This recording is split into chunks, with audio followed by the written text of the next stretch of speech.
Bismillahirrahmanirrahim. Assalamualaikum warahmatullahi wabarakatuh. Bismillahirrahmanirrahim. Wassalatu wassalamu ala Rasulillah Sayyidina Muhammad ibn Abdillah wa ala alihi wa sahbihi wa man tabi'ahu ila yaumil qiyamah. Amma ba'du, al-Fatihah ila hadratin Nabi Mustafa Rasulillah sallallahu alaihi wasallam. Bismillahirrahmanirrahim. Wa ummahatina wa ajdadina wa jaddatina wa masyayikhina ولجميع المسلمين والمسلمات والمؤمنين خصوصا لله بوالده بناصره بالحسن بوالده جعفر السليم الشيخ شيخنا سيدي محمد محمود سيدي عبد الرحمن شيخنا سيدي عبد الوهاب سيدي عبد الصمد شيخنا سيدي محمد محمد الانصار شيخنا شفيع حسن شيخنا سيدي عبد السليم سيدي محمد سيد شيخنا سيدي محمد هاشم محمود سيد محمد بن علي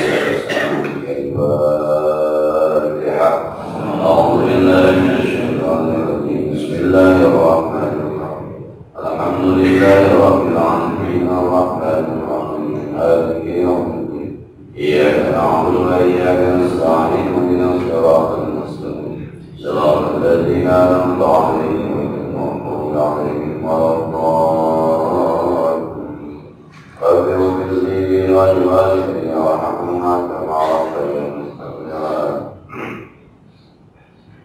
Bismillahirrahmanirrahim. Qala al-mu'allif rahimahullah ta'ala wa ala man naf'a bihi wa bi'ulumihi fid darin amin. Bismillahirrahmanirrahim. La yukhrijuka 'anil wasfi illa syuhudul wasf. Jamaah saya yang berbahagia, saya kenal rasakan dari mengajarkan kepada kita la yukhrijuka, tidak akan ada yang mampu mengeluarkan kamu anil wasfi, dari sifat kemanusiaan kamu, illa kecuali suhudul wasfi, ketika kita atau anda sudah mencapai pada syuhud sifat-sifat Allah Subhanahu wa ta'ala. Bab kita masih tentang tawadhu. Minggu yang lalu kita membahas bahwa tawadhu yang sesungguhnya tawadhu adalah muncul dari kesadaran kita terhadap keagungan zat Allah, keagungan sifat Allah. Sebab tidak mungkin Anda keluar dari sifat sombong Anda kecuali Anda sudah syuhud terhadap sifat-sifat Allah. Tidak mungkin Anda keluar dari sifat-sifat ujub Anda kecuali Anda sudah bisa syuhud terhadap sifat kesucian Allah.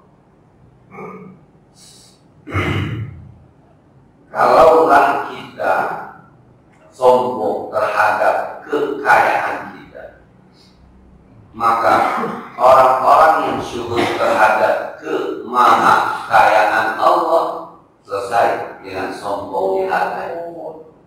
Mengingat Allah Maha Kaya, bahkan kekayaan yang kita punya bersumber dari Allah. Ada tuan-tuan tanah zaman Belanda, ya, punya tanah banyak, bangga sombong. Pada hakikatnya tanahnya saja Allah yang menciptakan. Nah, kalau kita harta, punya mobil banyak, padahal kalau tidak ada buminya yang Allah ciptakan, mobil tidak bisa jalan. Mau jalan di mana itu mobil? Bahkan punya jet pribadi, kalau Allah tidak ciptakan udaranya, terbalik itu. Maka syukur itu tuh yang mengeluarkan kita dari sifat sombong. Selama kita tidak syuhud, sekali lagi apa itu syuhud? Sekali lagi saya sampaikan, yang mudah barangkali kita tidak pernah ketemu dengan Rasul, kita tidak pernah mimpi ketemu Rasul, kita tidak pernah ngaji sama Rasul, tapi kita bisa cinta kangen kepada Rasul, bahkan kita marah kalau ada yang menghina Rasul. Itu syuhud kita kepada Rasul Sallallahu Alaihi Wasallam. Kita hanya diajarkan tentang Allah, tauhid, sifat 20, tapi tidak bisa ikhlas beribadah karena Allah. Padahal melihat Allah dalam petik nggak mungkin merasa dekat sama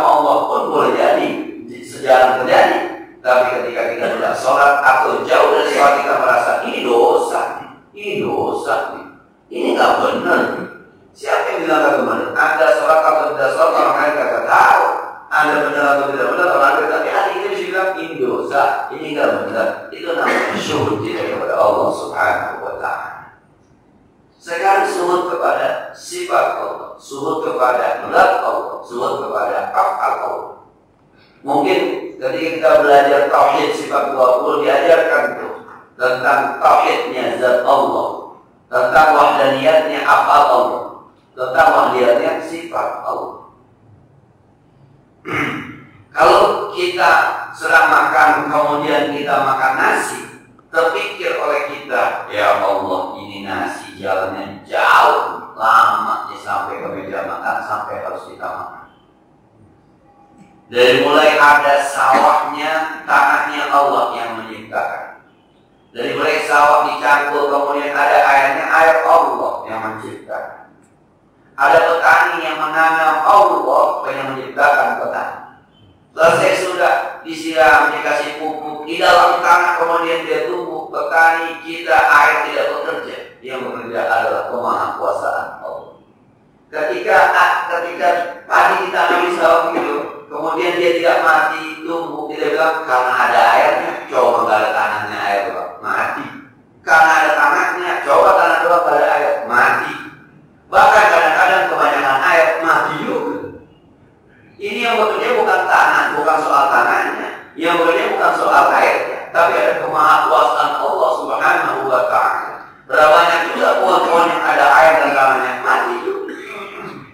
Nah, dan tanahnya Allah yang bikin, airnya Allah yang menciptakan. Dia bekerja perpaduan tanah dengan air itu menghasilkan kemudian butir-butir padi Allah juga. Ketika kita tanam itu tidak ada padinya, tapi kemudian naik pada ada padinya, dari mulai padi yang tegak lurus kosong sampai berisi kemudian merunduk. Yang kata orang semakin berilmu semakin merunduk seperti padi. Dari mulai hijau kemudian berubah menjadi kuning. Kerjaan siapa? Allah, bukan petani. Sampai di situ datanglah waktu panen. Ketika panen, siapa yang panen? Petani. Siapa yang menciptakan petani? Allah. Siapa yang bikin tenaga buat petani? Allah. Siapa yang kasih makan petani? Allah.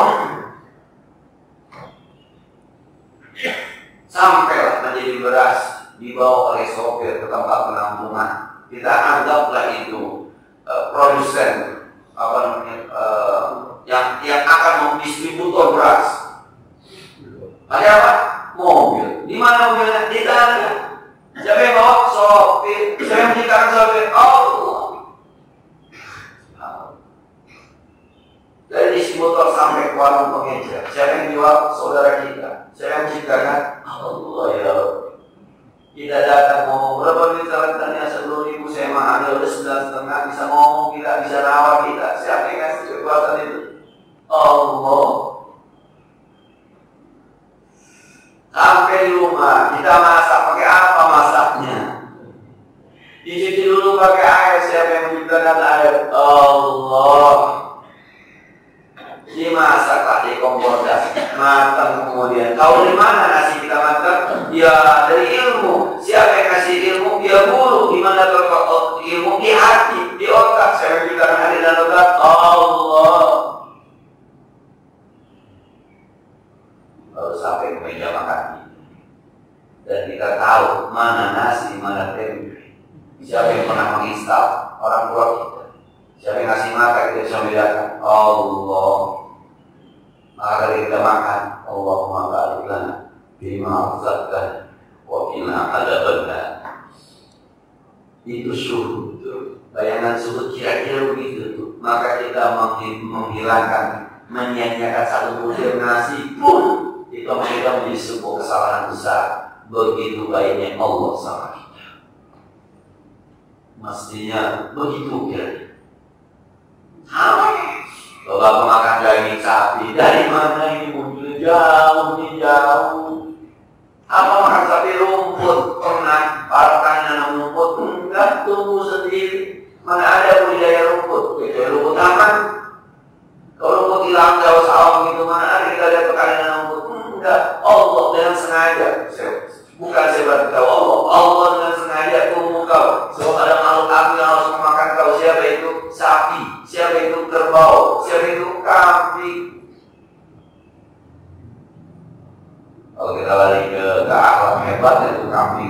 Allah menserahkan kan. Rumput sekarang rumput luas awak ada dia kuasa punya buah nih. Makan aja enak pulang aja. Ya, nggak diserahkan kan.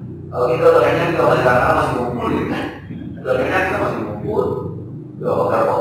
Maka karena Nabi inna mimma unbi'a, setiap yang ditumbuhkan di bulan di musim semi itu kadang-kadang ada yang membunuh bahkan membinasakan. Jadi ada anak ayam mati di lumbung padi, ada semut terjebak di tumbukan bulan. Kebanyakan. Nah, kecuali akilatul khadar, binatang-binatang pemakan warna-warna hijau, berbau sapi, itu dia yang sawahnya lebar tapi tidak menguasai, makanya ada aja. Dan gak pernah kan sapi lari nyonya kan justru dan situ aja. Nah, coba rumput dimakan, tidak pernah ada yang membudidayakan rumput tumbuh sendiri. Allah siapkan buat sapi, kambing dan kerbau. Yang hebatnya dia ketika makan rumput bisa besar, bisa gemuk, bisa enak daging. Ada apa di rumput? Tapi manusia makan rumput mati. Pas kita buka anatominya, potong sapi itu darah dibuka, sama tuh sama kita. Ada ususnya, ada hatinya, ada paru-parunya. Kok rumput, kalau bahasa Betawi digaduk sama sapi, sapi bisa gemuk, bisa nikmat daging. Padahal dalam ilmu kedokteran rumput kalau dimasak buat manusia membahayakan, mati manusia. Kenapa? Ada apa gitu? Padahal alatnya sama di dalam ketiga kita. Dari rumput diminum air, Allah juga yang menciptakan. Di jalan di tanah, Allah juga yang menciptakan. Bahkan ketika disembelih oleh seorang jagal diciptakan Allah dan ilmunya juga dikasih oleh Allah. Bahkan doanya Bismillahirrahmanirrahim Akbar pun itu bersumber dari Rasulullah yang sumbernya dari Allah. Dari jagal sampai ke tukang daging di bawah tetap ada Allah. Dari tukang daging sampai kepada pengecer di pasar-pasar kecil tetap ada Allah. Sampai ke kita, sampai kita masak dicampurin kecap dari mana? Tetap ada lagi teman. Itu sekian banyak kemahakuasaan Allah mumpul di depan kita, walaupun cuma ada sekedar sepotong yang cuma 1 on, 2 on di depan kita. Jangan bilang ya Allah daging kecil amat, jangan bilang begitu. Banyak kekuasaan Allah. Allahumma barik lana, ya Allah berikan berkah ya Allah, ziyadatul khair. Ini dikit tapi kekuasaan banyak di sini. Nasi ini dikit tapi kudrahmu banyak di sini Allah. Allahumma barik lana fima razaqtana. Waqina adzabannar, dan jauhkan kami dari neraka seperti apa namanya kurang bersyukur. Berarti bapak ibu kalau bicara secara asam, bagaimana tuh dari mana masuknya itu? Subhanallah. Ikan yang kita makan prosesnya jauh, kekuasaan Allah biasa. Begitulah barangkali gambaran yang dijadikan syukur kepada Allah yang bisa menghilangkan kesombongan. Tempe dianggap lebih rendah dari daging, tapi kekuasaan Allahnya terhadap tempe dan daging sama dari kedelai. Apalagi kedelai impor jauh jalannya itu. Tanam dulu, ada tanah Allah, ada petani Allah, ada air Allah. Belum kedelainya ditubuh, itu akan kekuasaan Allah. Ma'rusyati wa ghairu ma'rusyat. Allah ciptakan orang yang kadang-kadang menjuntai, kadang-kadang tidak menjuntai.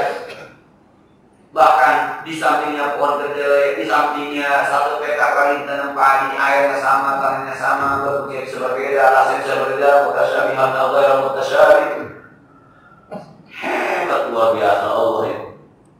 Sama, bahkan kadang-kadang ada buah sama, rasanya bisa beda, pohonnya sama. Nih jeruk belas ono manis, nih belas ono asam, belas ono. Padahal pohonnya masih belas ono, ini pohonnya itu juga, pohonnya sama. Allah. Maka sampai di meja kita daging banyak kekuasaan Allah mumpul di situ. Kemudian tempe kekuasaan Allah mumpul di situ. Apapun lauknya udah tidak ada sombong kita. Di situ semuanya ada Allah. Maka doanya sama, daging mau balik lagi, tempe mau balik lagi, sampai nasi doang makan Allahumma barik lana bima razaqtana. Sama doanya, walaupun beda ekspresinya. Yang tadi mau balik lagi sambil senyum ya, yang mereka sambil nangis.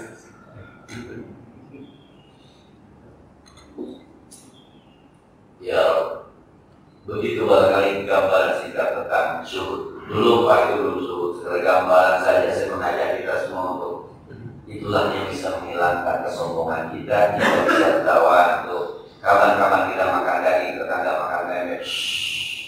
Kita nggak tahu yang berkah mana, karena semuanya ada Maha Kuasa. Kawan-kawan kita naik sepeda, teman kita naik motor, naik kos. Semuanya dibeli dengan rezeki Allah, jalan di tanah Allah, dan kita ketika beli berhadapan dengan makhluk Allah, hanya di makhluk Allah. Bensinnya pun itu kekuasaan Allah. Kita nggak tahu mana yang berkah nanti. Kasusnya Bismillahirrahmanirrahim. Ibu yang pakai bedak ratusan juta, amin ratusan ribu. Bedak pipa yang 5.000 sekarang itu ketika menghadapi kaca doanya sama, Allahumma kama hasan ta'alki bahsin sama. Sebab kenapa? Sebab yang ditaruh itu semuanya, semua anak bedak tetap di pipi, tetap di muka, dan mukanya adalah ciptaan Allah. Ini kekuasaan Allah, berkah Allah. Yang bikin orang cantik itu bukan bedaknya, karena ada mukanya. Benar.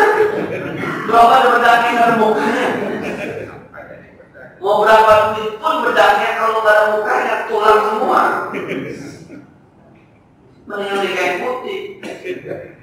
Nah, jadi muka inilah yang menyebabkan. Jadi ngapain juga disombongin bedak sekian puluh juta? Saya pernah melihat di sebuah acara entertainment artis itu ngilangin jerawat cuma satu itu 300 juta. Astagfirullahaladzim.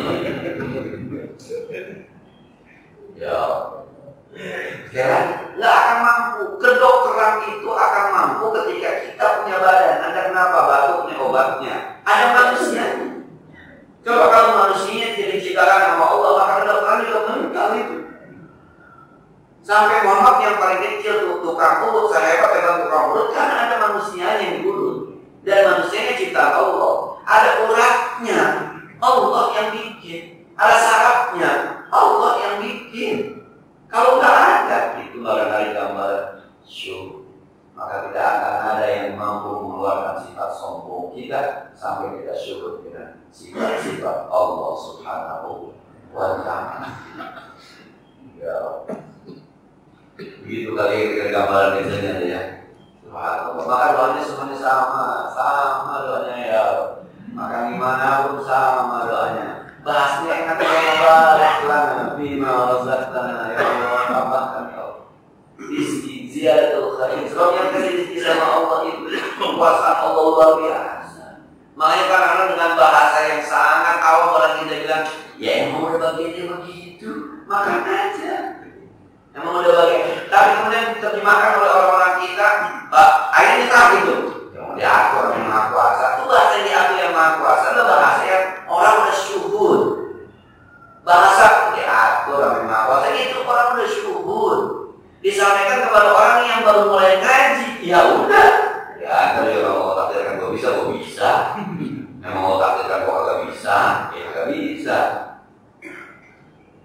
Ini kadang-kadang memahami orang yang bicara sudah pada level syuhud, pada memahami kita yang didengerin belum baru mulai kita ada salah paham.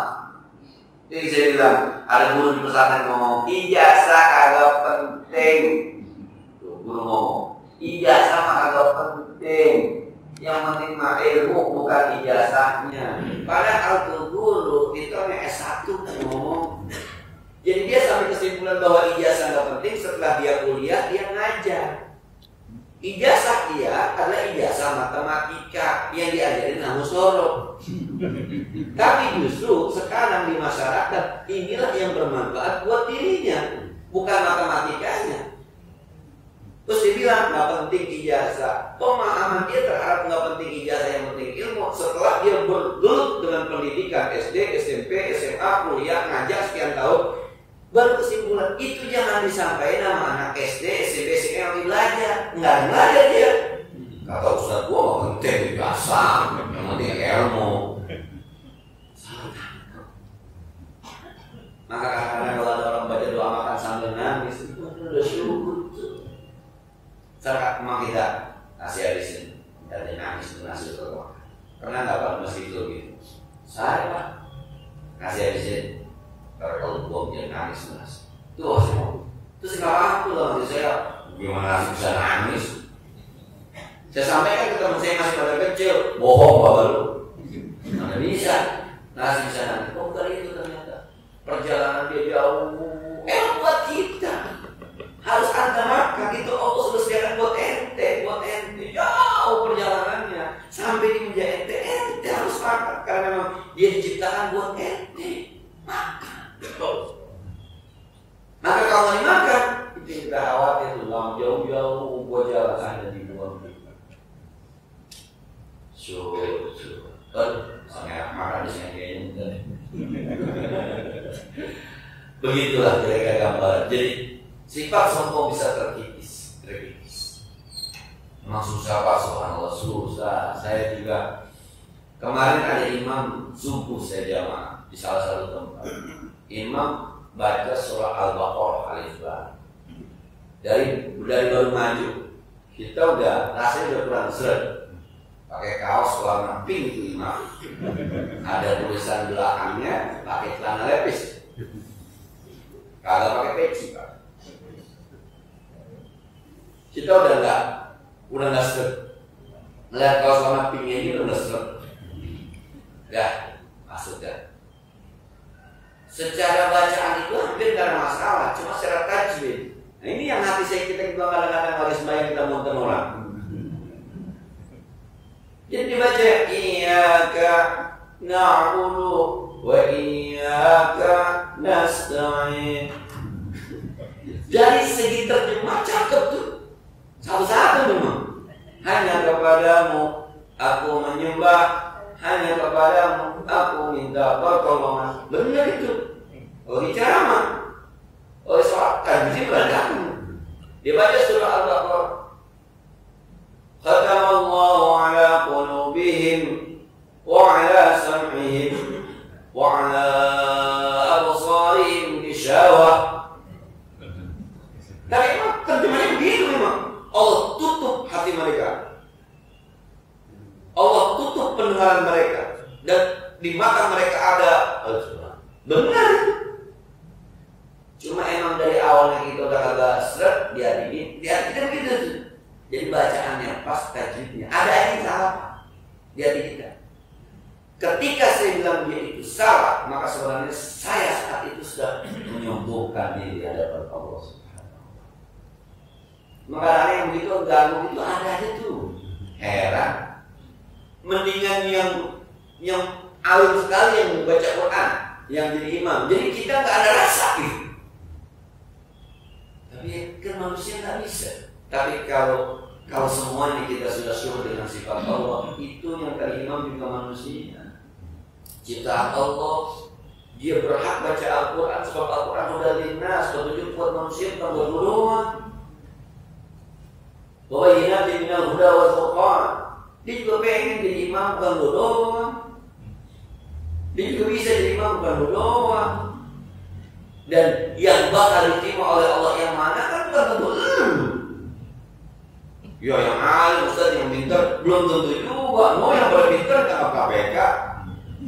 Gambaran dunianya yang pada pintar berjalan. Mestinya makan yang ditangkap maling, mestinya copet. Itu hukumnya. Copet, maling, rampok itu yang ditangkap. Enggak, anggota DPR, Dewan Perwakilan Rakyat. Satu orang itu sekian ribu suara.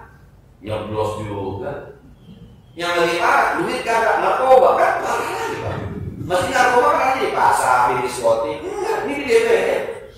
Artinya dia mau kata ustad, dia mau kata kiai, dia mau kata apa, belum tentu juga. Nah, Kriteria masuk surga satu ustaz, nggak ada Pak. Ustaz yang ada. Yang jelasnya inna akramakum indallahi atqakum, yang paling bertakwa. Itu barangkali gambaran sedikit tentang syukur kepada Allah yang menyebabkan kita bisa tidak bersifat sombong. Selanjutnya Pak, al-mu'minu yashghaluhu as-sana'u 'ala Allah an ayyakuna li nafsihi syakran wa tasdulu huququllah an ayyakuna li hududihi dzakara. Kalau terjemah gampangnya begini Pak, orang mukmin yang tawadhu itu lebih banyak disibukkan dengan syukur kepada Allah dibanding sibuk sama urusan dirinya sendiri. Baru bisa sombong, bisa tawadhu. Yang kedua, orang mukmin itu lebih disibukkan dengan mana hak Allah yang harus saya berikan, yang menjadi kewajiban saya, dibanding berpikir mana bagian gua dari Allah.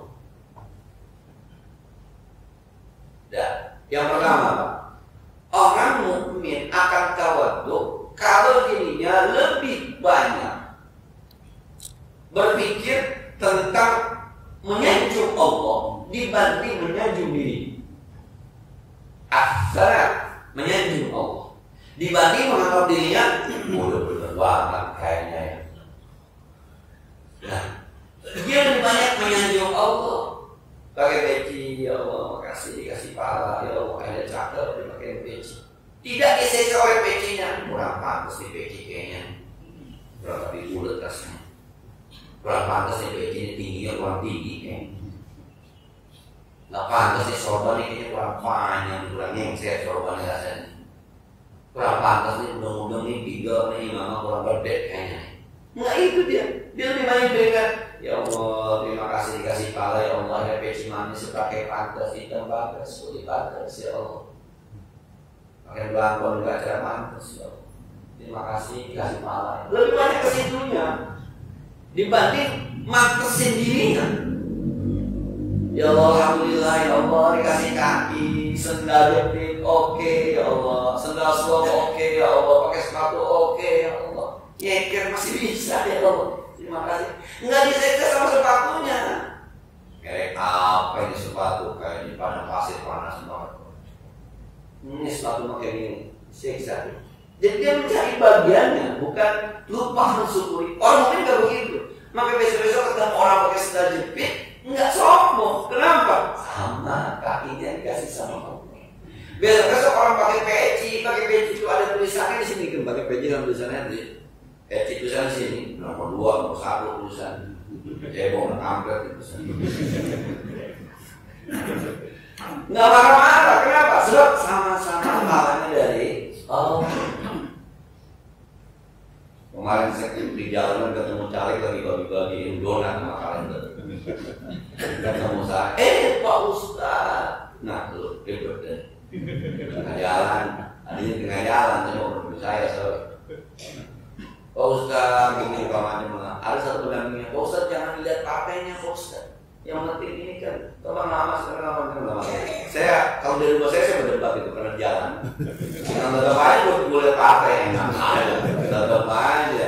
Lo jadi anggota DPR, DPRD, sebagai program apa juga tetap aja nanti di atas apa ikut kanan partai nggak bisa, cuma di jalanan kasih donat lagi 2 komen. Subhanallah, itu hampir begitunya orang. Bahasa ke ustaznya itu jangan lihat partainya, dia tahu pasti kan. Ya ustaz maka beres sama partai ini, pasti kagak beres lah. Jangan lihat partainya, itu pasti partai. Ada yang caleg bikin nanti kalau saya mau begini nggak bisa bang. Abang tuh di bawah partai, nggak bisa. Kalau abang jadi camat ya udah bisa. Abang jadi RT ya bisa. Udah lah bang, abang kalau jadi caleg tulis saya pilih gua dulu pakai program-program nggak bisa kan. Ketua partai saya ngurusin bang. Kalau ketua partai bego, gue bego semua percaya. Yang udah begitu emang. Kalau di atas speaker, gue bego semua. Sebab bingung mati aku sadar ini terbaik. Agama rakyat kan mau pemimpin. Dan anggota DPR itu bukan dia yang bekerja kan apa kata atasan. Yang lain bisa begoin, jangan. badan. Nah, jadi kalau orang yang beriman tawadhu itu tidak lagi berpikir tentang dirinya, tapi berpikir memuji Allahnya. Pakai baju, terima kasih Allah dikasih badan, dikasih dada saya, dikasih pinggang saya. Akhirnya baju ini jadi bisa di badan saya bisa nutup aurat dengan baju saya. Nggak berpikir soal merek apa. Maka kalau orang yang bajunya nggak pas, orang yang kecil bajunya gede, asik-asik aja. Kenapa asik? Masih dikasih badan sama kita. Alhamdulillah. Itu orang bajunya kedua-kedua. Orang kaya kan itu. Ya baju gede-gede cuma. Kita malah susah kecil-kecil. Bahkan ada orang yang bajunya kekecilan pun dia tidak lagi melihat soal syariatnya. Itu perempuan beres. Baju anaknya dipakai. Sepot patungannya. Itu orang sombong karena merasa lebih benar dibanding dia. Tapi kalau bahasanya sudah, itu pun diciptakan oleh Allah. Soal kesalahan dia sama Allah, itu salah dia sama Allah. Tapi bahwa dirinya diciptakan oleh Allah, itu tetap makhluk Allah.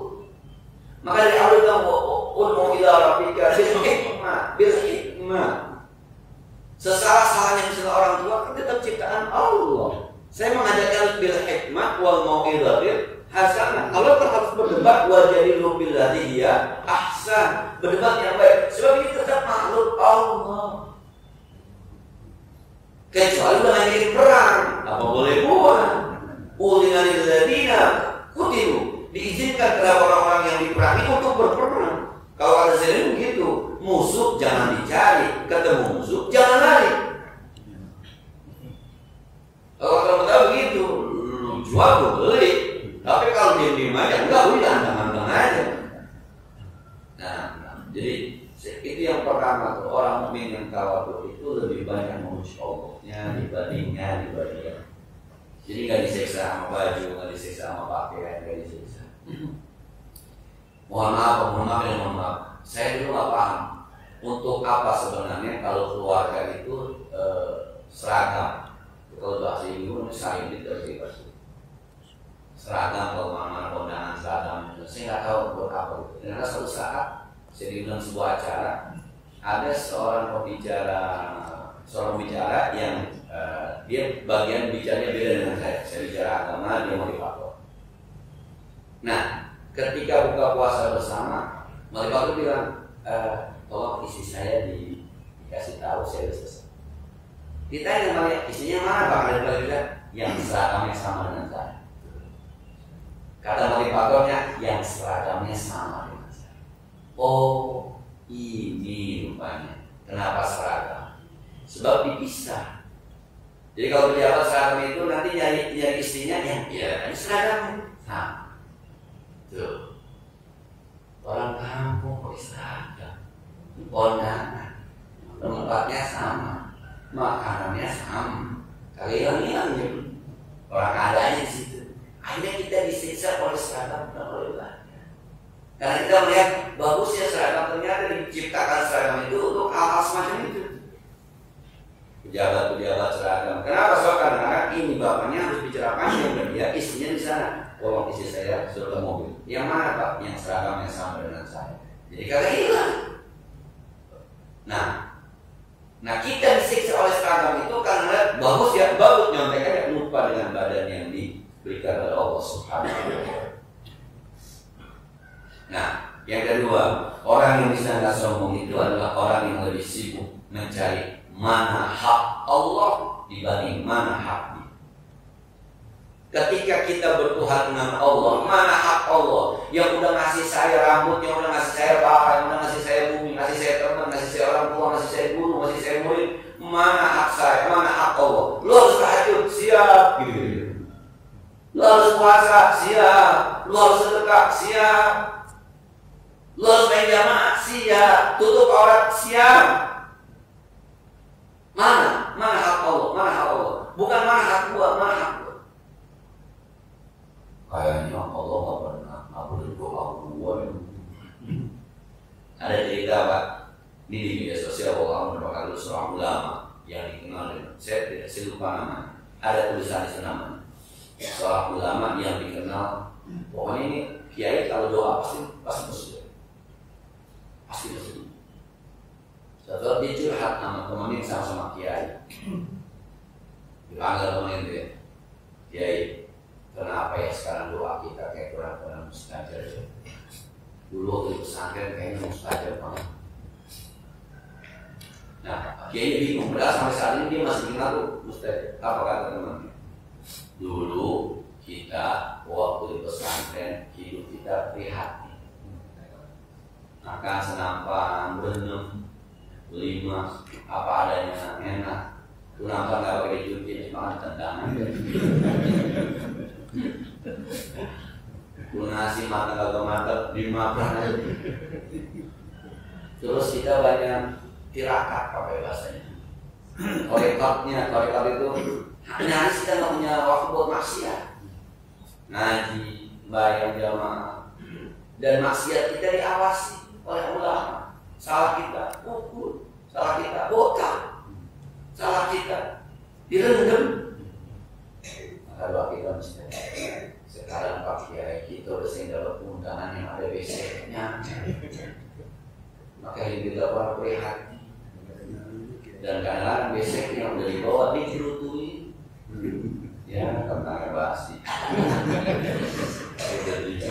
Masih dulu. Bagaimana doa kita bisa mustajab? Saya bilang, ada benar-benar juga. Dulu kita pernah bahas ya, doa yang mustajab itu yang dalam kondisi terdesak memang. Nabi Musa bin Blau itu terdesak. Nabi Musa itu terdesak. Nah, dari Muhammad ketika udah nggak ada apa-apa, udah tinggal bisa kelaparan, ditumpuk semuanya dibacain, maka semuanya itu terdesak. Jadi kalau doa mau mustajab, doa harus terdesak. Subhanallah. Itu saya punya teman begitu, saya merasakan nikmatnya ibadah itu ketika saya susah. Itu saya maghrib ke musola, saya pulang, itu hati saya bisa mau, hati saya terikat. Tadi saya mau lagi sekarang bos, kenapa? Iya. Dulu kalau punya duit malam saya nangis berdoa tahajud, pagi-pagi masih datang mau nasi uduk. Itu nasi uduk saya makan kayak ini, maaf banget. Orang ada lagi bisa mati pagi-pagi mau makan. Emang ada duitnya lagi enggak? Ya pagi-pagi masih lewat rumah saya dibawa nasi uduk saya sama saya. Itu rasa doa mustajab, makan nasi uduk terus saya makan kayaknya enak banget. Sekarang Ustaz nasi uduk saya beli lagi tempatnya itu saya makan kagak enak. Kenapa? Nggak tahu duit banyak sekarang. Semalam mintanya nggak pakai doa, doanya udah nangis kan? Kan beda Pak. Di dompet 0 rupiah berdoa, sama di dompet 1 juta beda Pak. Ya Allah berikan saya rezeki ya Allah. Dompetnya kok nangis. Kalau di kantor 2 juta berdoa, nyantai. Ini yang bisa. Itu emang modalnya. Maka orang bilang hubbud dunya itu bisa bikin kita terhadir, tersutra, tertutup dari Allah Subhanahu wa Ta'ala. Ya, ini dia yang jadi kalau kita simpulkan yang pertama, syuhud kita dengan sifat Allah menyebabkan kita bisa bersifat tawadhu. Barangkali mohon maaf kalau ada kesalahan itu gambaran kecil saya saja tentang belajar bagaimana kita syuhud kepada Allah Subhanahu wa Ta'ala. Pak yang punya bini, Pak itu ciptaan Allah. Bu yang punya suami itu ciptaan Allah. Ketika kita gampang bini kita, yang marah Allah, yang marah Allah itu ciptaannya. Perasaan gua mau bilang jelek aja, yang anda hina itu ciptaan Allah. Bapaknya nggak marah, mana nggak tahu, mana nggak marah mau meninggal mana. Tapi Allah, nggak sombong kita sama bini kalau begini. Bini yang nunjak sama laki, laki itu ciptaan Allah. Nah. Ada lagi 10 3 alamat di rumah bininya kalah ya udah sih. Di perusahaan mah galak banget di 10 itu. Di rumah di tuang air bininya diem. Nah, istri suami itu ciptaan. Maka diatur sama Allah, ini loh kewajiban suami, ini loh kewajiban istri, ini loh hak suami, ini loh hak istri. Kenapa? Sebab dua-duanya adalah ciptaan Allah. Yang kedua, orang mukmin yang tawadhu, orang mukmin lebih banyak menyanyi Allah, memuji Allah dibanding memuji dirinya sendiri. Ketika kita punya rumah, bersyukurlah karena rumah itu berdiri atas tanah yang tanahnya diciptakan oleh Allah, bukan soal rumahnya, kalau tanahnya nggak ada rumahnya. Maka kapan-kapan melihat rumah orang yang mohon maaf jauh di bawah kita modelnya, jangan dilihat rumahnya, tapi bersyukurlah karena sama-sama masih diberikan tanah oleh Allah, masih diberikan nafas oleh Allah. Ini ada sombongan. Yang terakhir, orang mukmin yang tawadhu adalah orang mukmin yang selalu berpikir, mana hak Allah yang saya harus berikan, bukan mana hak saya. Maka insya Allah minggu depan kita akan terkesima dengan bagaimana sebenarnya orang yang mencintai melakukan terhadap orang yang dicintai. Bagaimana semestinya sikap orang yang mencinta terhadap yang dicinta. Kalau tidak betul-betul cinta kepada Allah, mestinya bagaimana? Itu yang akan disampaikan oleh guru kita mengarang kita minggu depan insya Allah. Sehingga itu yang perlu disuruh lanjut barangkali silakan.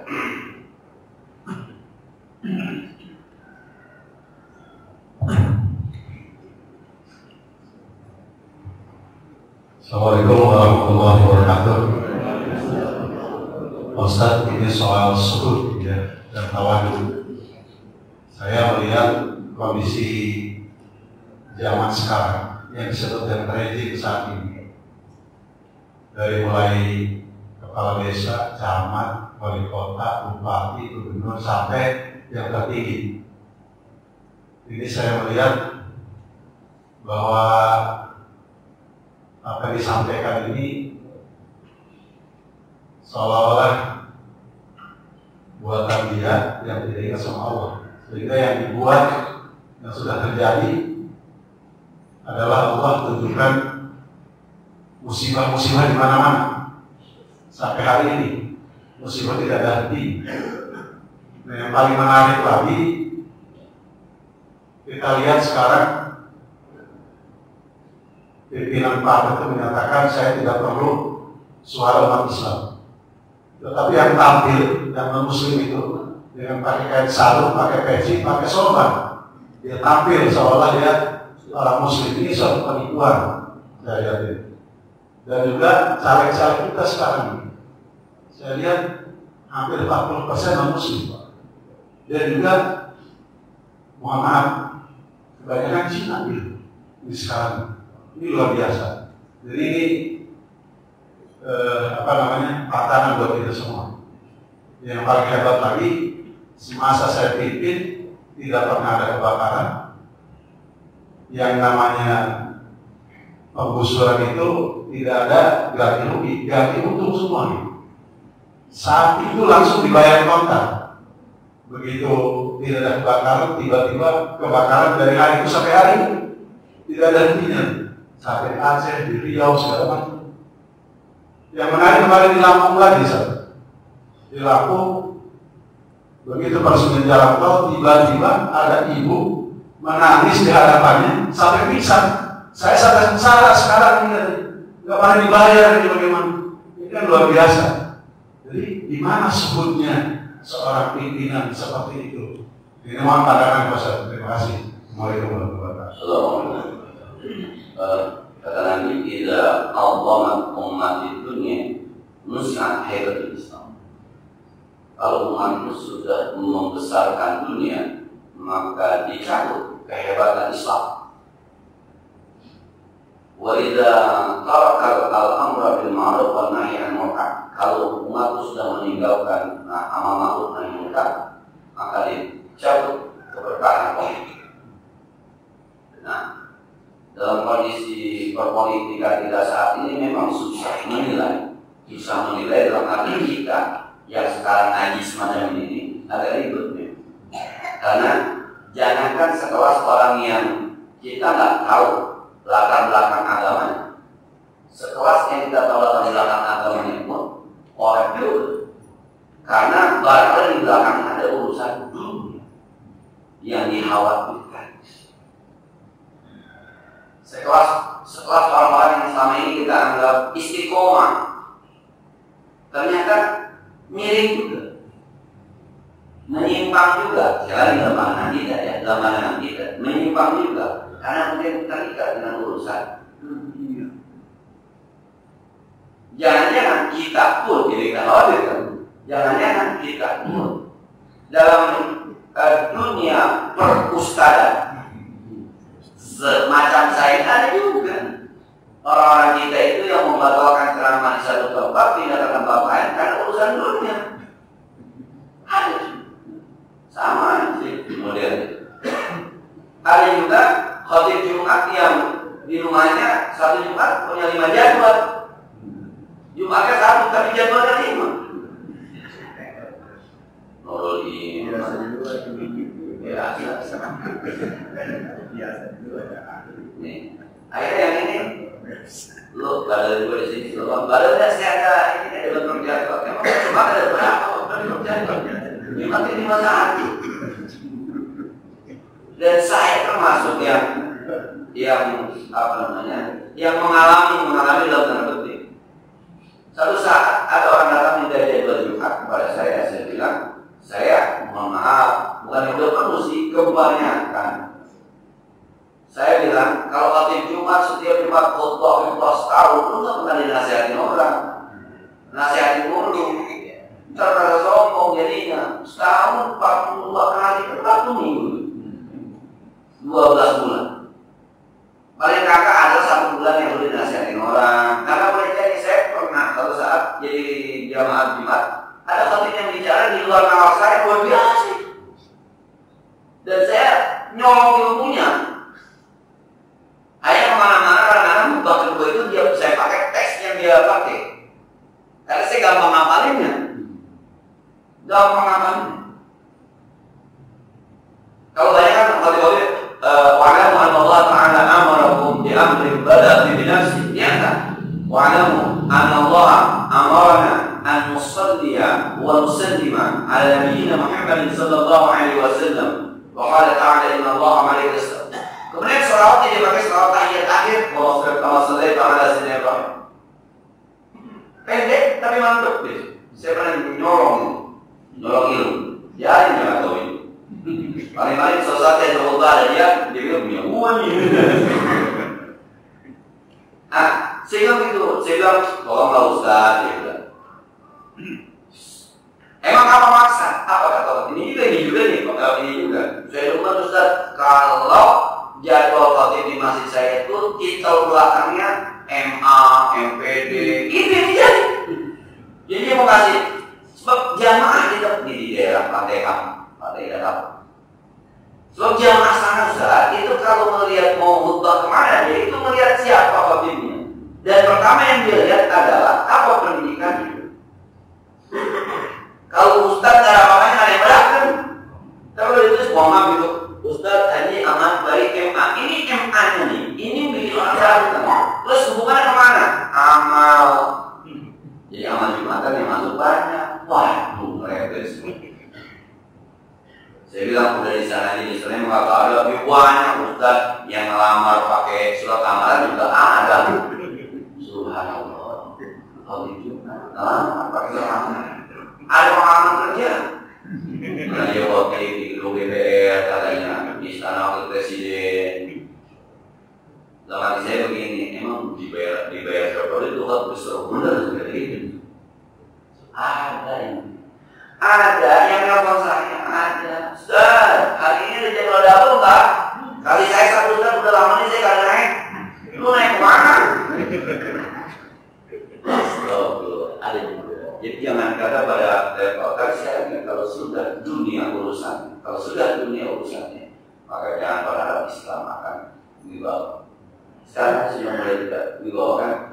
Ya, kalau bahasa kita kata kafir dan non muslim kan.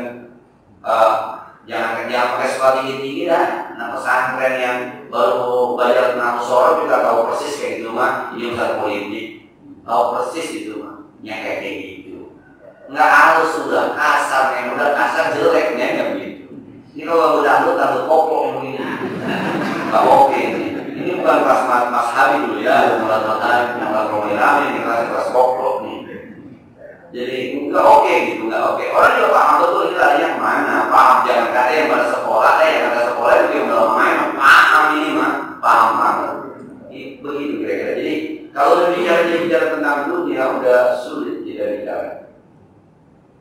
Jadi sekali lagi, ini masalah jelas masalah keduniaan. Bicara mempertahankan jabatan adalah keduniaan. Bicara mengejar jabatan juga adalah keduniaan. bahkan para pemisah itu dia. Kita pun ketika yang dicari adalah kaosnya, yang dicari adalah uang bensinnya, yang dicari udah sulit. Maka kata Satu Somad, ambil duitnya, jangan colok orang yang setuju. Kalau santuni buat yatim piatu setuju, enggak yang setuju boleh juga. Nah, dia ambil duitnya, jangan colok orang yang setuju. Amalkan ke masjid, ke panti asuhan, pada diem aja kan. Artinya itu juga kepentingan dunia. Kepentingan dunia siapa bukan kan? Salah apa kakak? Dan terus duit salah apa kakak? Sebab kalau saya itu bukan pintar, itu licik. Maka ada orang yang bilang, Ustaz, cari orang mau ke rumah, nggak usah. Kalau dia benar